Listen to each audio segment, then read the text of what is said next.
Halo guys, kembali lagi di Nida di Film. Kali ini kita akan melanjutkan alur cerita komik yang berjudul One Day in Seoul. Melanjutkan di episode 53 dan 54 kemarin, kali ini kita akan lanjutkan di episode 55 dan 56 ya. Melanjutkan di mana saat Yunwo ditembak ku si Asep. Lalu Dehan hendak akan menyerang si Asep karena mencoba membunuh Yunwo. Dehan berhasil membuat si Asep tersungkur karena digabruk oleh Dehan. Si Soyun mencoba menyadarkan Yunwo yang hampir pingsan itu, dan Yunwo merasakan nyeri di seluruh sarafnya, seakan-akan hendak memanggil monster untuk ke arahnya karena Yunwo sedang terancam gitu kan. Kembali ke Dehan yang sedang baku hantam dengan si Asep. Jelas si Dehan kalah fisik dengan tentara ya kan, dan si Dehan akan ditembak juga. Akan tetapi si Asep kaget melihat Yunwo yang masih bisa berdiri dan hendak akan menembaknya lagi. Yunwo mengangkat lengan kanannya dan menunjuk ke arah si Asep. Tangan Yunwo sudah mulai berubah guys. Mungkin virus di tubuhnya mulai bermutasi ya. Yunwo bergumam, "Tolong bunuh saja dia," katanya si Yunwo sambil menunjuk ke si Asep ini. Tadi duga dari arah belakang banyak sekali monster hendak akan menyerang si Asep. Dengan sigap, jelas si Asep menembaki mereka. Soyun menanyakan keadaan Yunwo bagaimana, tapi Yunwo malah pingsan. Sebelah mukanya sudah mengeluarkan corak virus dan Yunwo pun tak sadarkan diri. Kembali pada para tentara dan si nenek Pertementea. Si anak buah tentara ini bilang, ada beberapa anak sekolah yang masih selamat dari Menara Namsan, dan sepertinya sebagian dari tentara akan menjemput mereka. Maksudnya kelompok si Yunwo ya, nemuin barudak si Choatea. Si Huang bilang, dia tidak akan ikut dulu, dia akan membereskan sesuatu, cenah. Baik, kata kapten.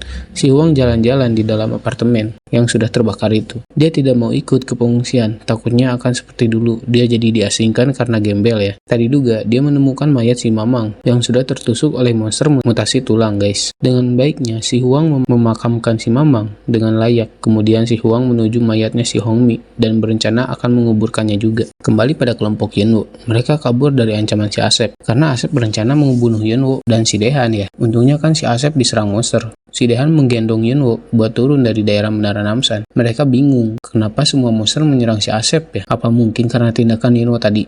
Tapi aku salah lihat kayaknya, kata si Dehan. Kemudian si Choa bilang, berhenti semuanya. Apa yang kita lakukan ini adalah benar. Dengan membawa Yunwo yang sudah terinfeksi. Karena kata si Monster Hana bilang Yunwo juga sudah terinfeksi dan itu akan membahayakan kita juga cina. Dan menyuruh Dehan buat meninggalkan Yunwo saja. Kembali pada si Huang yang sedang menggali kuburan buat Hongmi. Tetapi saat sedang menggali itu, terdengar suara meminta tolong dari arah belakang.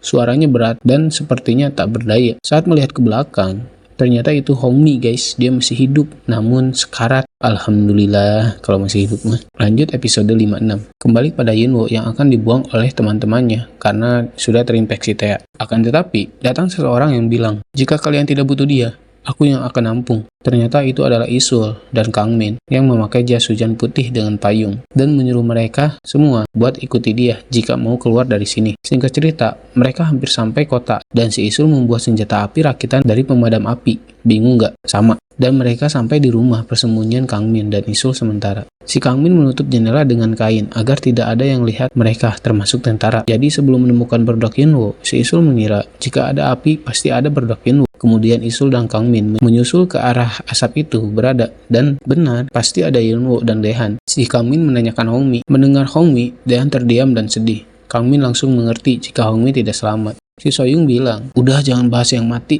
Kita harus pergi ke terminal sebelum terlambat.